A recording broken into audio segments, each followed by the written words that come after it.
Hey folks, welcome back to another D French guitar lesson. When I get new students, I always start them off here in the first position playing their chords. We'll start with our E minor, C, D7, and G.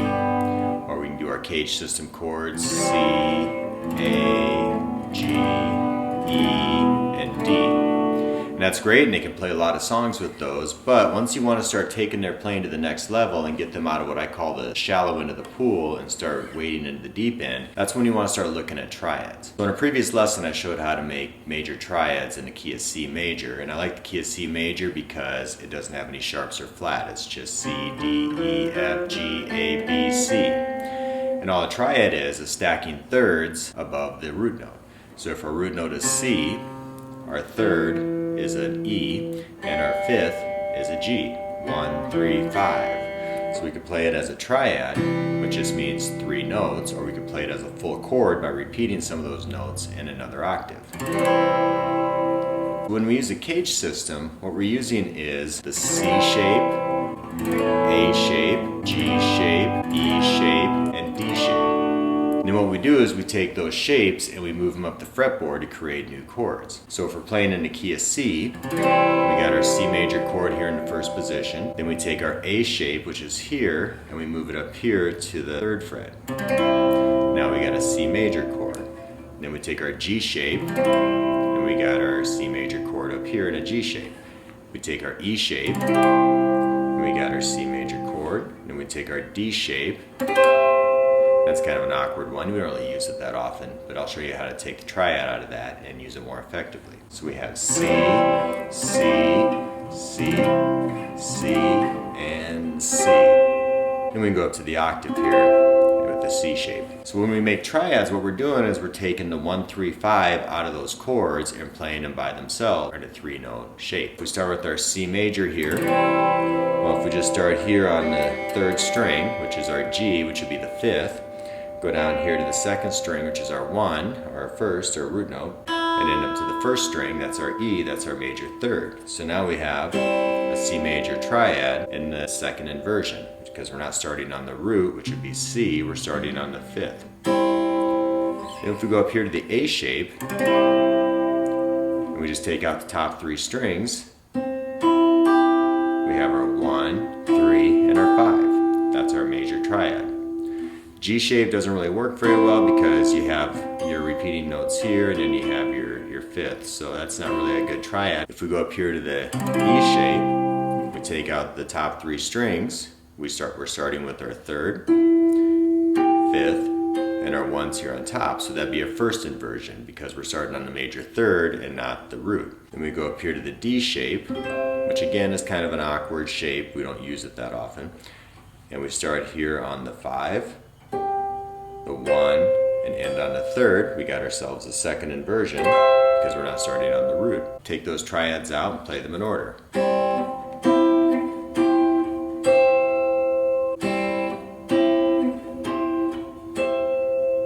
Okay, now what we want to do is we want to turn those into minor triads. And all we have to do is take the major 3rd and lower it by a half step. So if we play our C major scale, and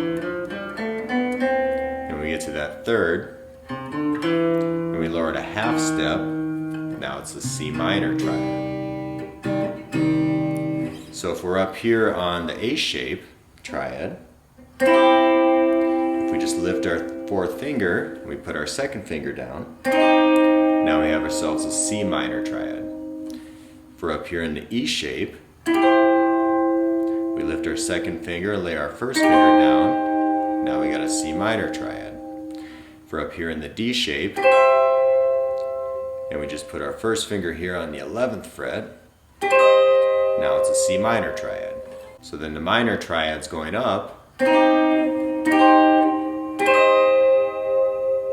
So that's a very simple way to do it. We can also do it with the 4, 3, and 2 strings. So we have our major triad here, now we got our minor triad. If we go up here to our major, now we got our minor. If we go up here to our major, now we got our minor.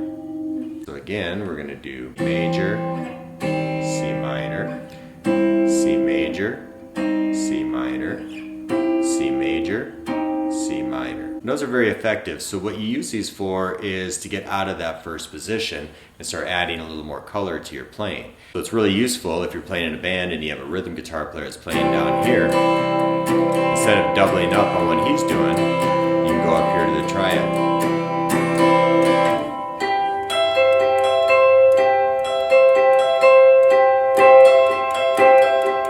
Or you can come down here.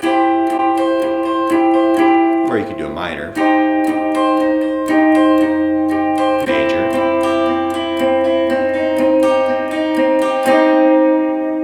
So one exercise I like to do with this, and I teach my students this all the time, is playing a D major triad in what's called a chord scale. And by a chord scale, instead of just playing the single notes of that major scale, we're going to play the chords that are built on top of each of those notes.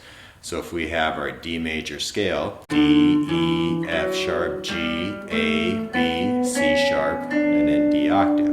Or we could play them all here on the 4th string, which would be your root note. D, E, F sharp, G, A, B, C sharp, and D. So then we can build chords on top of those root notes. So we have our D, we go up to our E, which is not a very comfortable shape or very practical.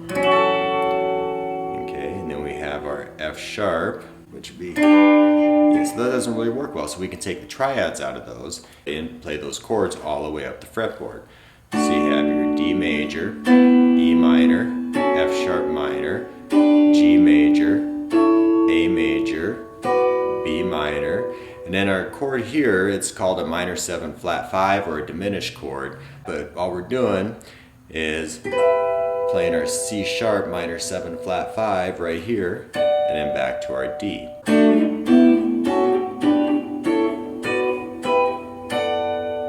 And once you learn those patterns, you can start moving them into different keys. So if here's our D major in the D shape, if we start here, now we're on an E major, you can play those chords all the way up the fretboard using an E major scale.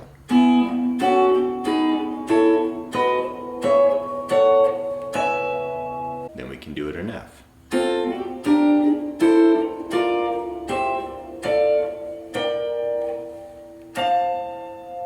So once we learn these triads, then we can do chord changes using those triads in the same position. It's kind of a nice efficient way to move from chord to chord without having to move up and down the fretboard.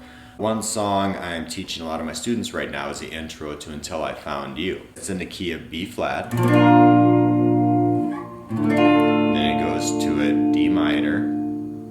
Then it goes to an E flat major, to an E flat minor, back to the B flat. So it's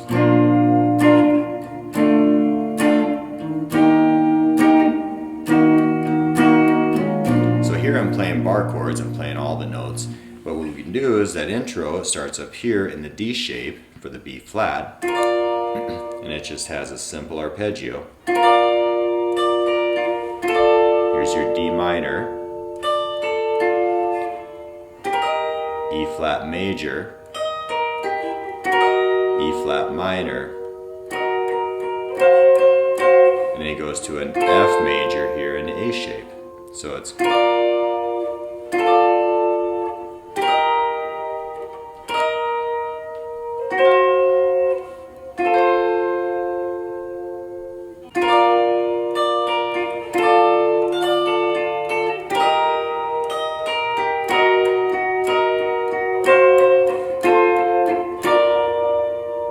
So that's kind of a good way to put those to practical use and show how triads can make your playing a lot more efficient and take you out of that first position and let you play these chords or these shapes all the way up and down the fretboard. And as you're doing this, you're really going to learn the fretboard and where the notes are and where the roots are. That's going to help you in your soloing and in your whatever else you're doing in your musical journey. So I hope you found this useful. If you did, go ahead and like and subscribe, leave a comment if you'd like to see more videos.